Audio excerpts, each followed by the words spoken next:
বৰপেটা ৰোডৰ শিমলাগুৰিত বৃহৎ পৰিমাণৰ চোৰাং কাঠসহ তেলৰ জব্দ। নামনি অসমৰ বাণিজ্যিক প্ৰধান চহৰ বৰপেটা ৰোডৰ সমীপৰ গোবৰ্ধন আৰক্ষী থানাৰ অধীনৰ ৩১ নং ৰাষ্ট্ৰীয় ঘাইপথৰ পৰা শিমলাগুৰি পহৰা চকীৰ ভাৰপ্ৰাপ্ত বিষয়াৰ নেতৃত্বত এটি আৰক্ষীৰ দলে দেওবাৰে দুপৰীয়াৰ ভাগত জব্দ কৰে কাঠৰ কুণ্ডাসহ এখন তেলৰ। শিমলাগুৰিৰ আৰক্ষীয়ে শালবাৰী মহকুমা দণ্ডাধীশ নীলাংকৰ দাস, মহকুমা আৰক্ষী বিষয়া দেৱাশিষ কায়স্থৰ উপস্থিতিত জব্দ কৰে কাঠসমূহ। বিটিআৰৰ চিৰাং জিলাৰ কাজলগাঁৱৰ পৰা গুৱাহাটীৰ সোণাপুৰ কঢ়িয়াই অনাৰ পথতে জব্দ কৰে চোৰাং চন্দন কাঠৰ কুণ্ডাবোৰ। NL01AC 8026 নম্বৰৰ এখন বন্ধ টেইলৰেৰে কঢ়িওৱা হৈছিল কাঠখিনি। আৰক্ষীয়ে গোপন খবৰৰ ভিত্তিত জব্দ কৰা কাঠখিনিৰ বজাৰৰ মূল্য কোটি টকাৰ বুলি সন্দেহ প্ৰকাশ কৰিছে। আনহাতে জব্দকৃত টেইলৰখনৰ চালক আৰু হেণ্ডিমেনক আৰক্ষীয়ে জেৰা অব্যাহত ৰাখিছে। ইতিমধ্যে আমি গম পাইছিলোঁ কি এটা নাগালেণ্ড ৰেজিষ্ট্ৰেশ্যন ট্ৰেইলাৰে কিবা ইলিগেল বস্তু স্মাগলিং কৰি বুলি মানে আমাৰ কাজলগাঁও ফালৰ পৰা এইফালে লৈ যাব আছিলে। চ' আমাৰ SDPSৰে এইটো চিজ কৰিছিলে যোৱাকালি ৰাতি। সেইমতে মই ইনফৰ্মেশ্যন পালোঁ আজি, আৰু এইটো খুলিবলৈ যিহেতু মেজিষ্ট্ৰেশ্যন দৰকাৰ হয় সেইকাৰণে মই আহিছোঁ।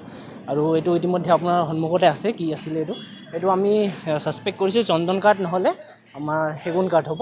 চ' এইটো আমি এতিয়া যি প্ৰচিডিঅ'ৰ ফ'ল' কৰিব লাগে সেইখিনি কৰি আমি এইটো চিজ কৰি লওঁ। এইটো আমি ড্ৰাইভাৰক সোধা মতে ড্ৰাইভাৰে ট্ৰাকটো কাজলগাঁৱৰ পৰা উঠাইছে।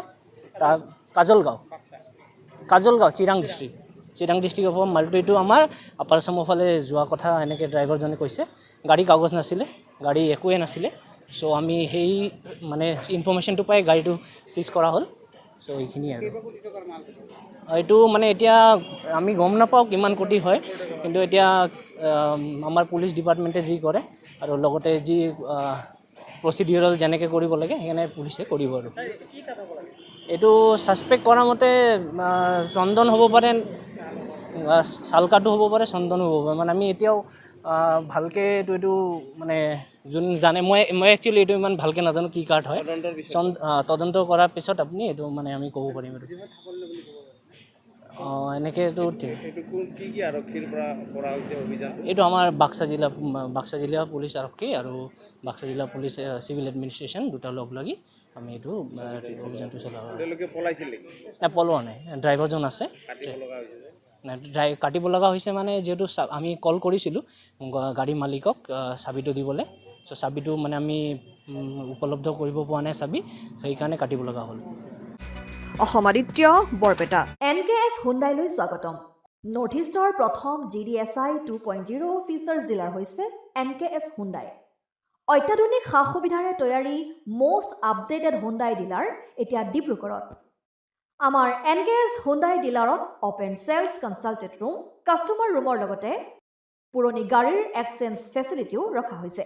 ইয়াত চেলছৰ লগতে ছাৰ্ভিচ ছেক্টৰৰ সুন্দৰ সুবিধা আছে। প্ৰয়োজনীয় সকলো এডভান্স টুলছ, হুইল বেলেন্সিং, এলাইনমেণ্টৰ অত্যাধুনিক machine, post hydraulic lift, fully ট্ৰেইনমেণ্ট পাৱাৰৰ লগতে nitrogen gas filling facility, fully automatic car ৱাছৰ ফেচিলিটিও আছে।